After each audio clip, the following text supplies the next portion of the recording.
Stop being a negative Nancy and just act the way that you want to feel. This section is called Act More Energetic. To feel more energetic, I applied one of my 12 commandments. These commandments are referring to the principles that she lived by over the course of a year while she was doing this happiness project. Act the way I want to feel. This commandment sums up one of the most helpful insights that I've learned in my happiness research. Although we presume that we act because of the way we feel, in fact, we often feel because of the way that we act. And I'm going to tie this into a marriage conversation that we had that's not necessarily applicable to what we're reading.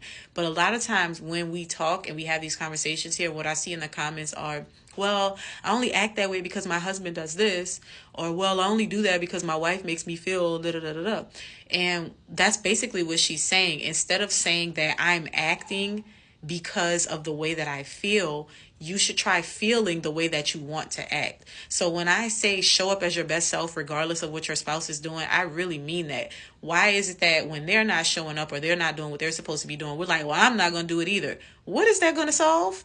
In us showing up as the best version of ourselves and actually acting in a way that we want to see, acting in a way that we want to feel in our relationship, do you not know that that can change so much? That can really change the way that you interact with your spouse. So that has nothing to do with what we're reading, but it has everything to do with what we normally talk about here.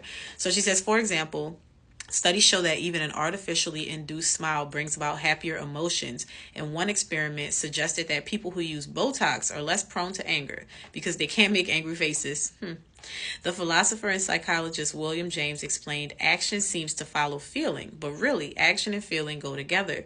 And by regulating the action, which is under more direct control of the will, we can indirectly regulate the feeling, which is not. Advice from every quarter, ancient and contemporary, backs up the observation that that to change our feelings, we should change our actions. And that's so true, because when you feel sad, when you feel depressed, and I'm not talking about like clinically depressed, but like that overused expression of depression and just down, doesn't it make you feel better when you change what you're doing?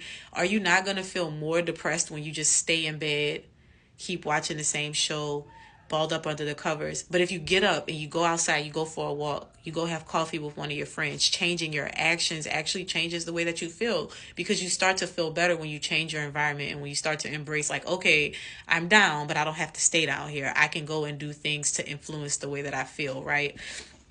So although a fake it till you bake it strategy sounded hokey, I found it extremely effective. When I felt draggy, I started to act with more energy. I sped up my walk. I paced while talking on the phone. I put more warmth and zest into my voice. And we talk about this all the time, y'all. Sometimes I feel exhausted by the prospect of spending time with my own children. But one tired afternoon, instead of trying to devise a game that involved my lying on the couch, I managed to be astonishingly resourceful in coming up with ideas. I bounded into the room and said, hey, let's play in the tent. And it really worked. I did manage to give myself an energy boost by acting with energy. So when we feel down or when we feel a certain way, we have to embrace this idea that the feeling is just a feeling. And if we act according to the way that we actually want to be, no matter how painful it may be to start, or no matter how much we want to sit in that feeling that we're feeling, if you start to act in accordance with what you want to see, if you want to feel happier, if you want to feel more energetic, if you want to feel more lively, if you want to have more peace in your relationship, you should act in accordance to the thing that you want and not act in accordance to the way that you feel, because you may be frustrated and angry, but you want peace. So if you act out frustration and anger, that's only going to lead to more frustration and anger. But if you are angry and you want peace and you're like, you know what, I'm gonna take a deep breath, I'm choosing peace today, guess what's going to happen?